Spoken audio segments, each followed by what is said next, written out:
Hello, my name is Gerhard Ermischer.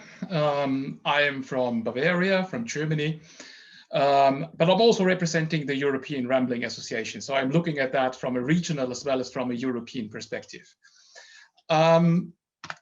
We are dealing with trails, long distance trails from more than 1,000 miles to really nice round tours where you can walk around with your family in 1 hour.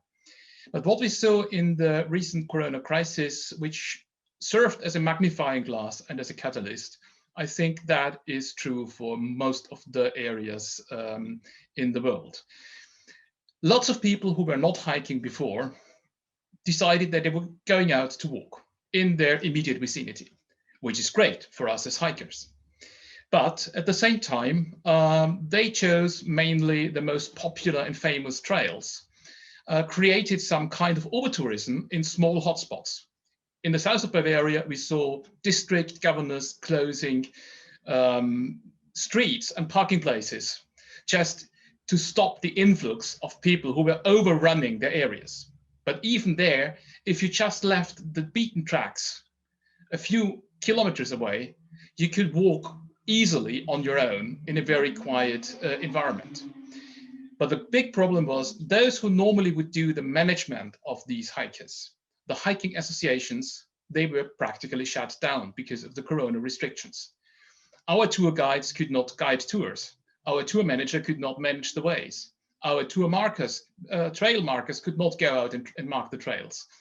So the ones who normally would be the best managers of that situation, they were shut down and couldn't do that. So there is a conundrum for us. More people than ever go hiking, but the hiking associations, they were not part of the game.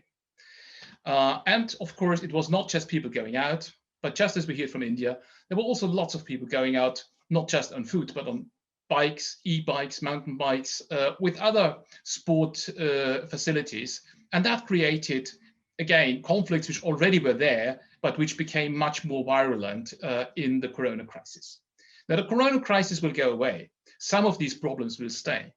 But one problem which will definitely stay with us is climate change. And climate change is also inflicting on our hiking associations, on our trails. Now, you see me sitting there virtually in one of our classical beech forests in the Spessart area.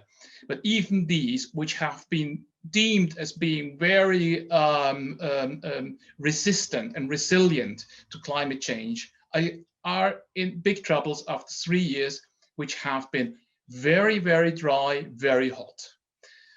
And we see now in Bavaria that the State Forest Administration had to close 500 kilometers of trails because they could no longer guarantee the safety of the people walking there for dry beaches falling down, and they can no longer cope with the problem. And we estimate that within one and a half year, we might be at the length of 1,500 kilometers of trail to be closed for security reasons.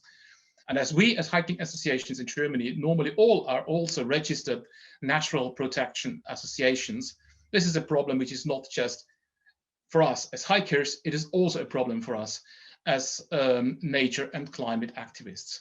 So this is something which we will have to deal for a long time, I'm afraid. And so from the south of Germany, I give over to South Korea, to Soo Myung Suk. Thank you very much.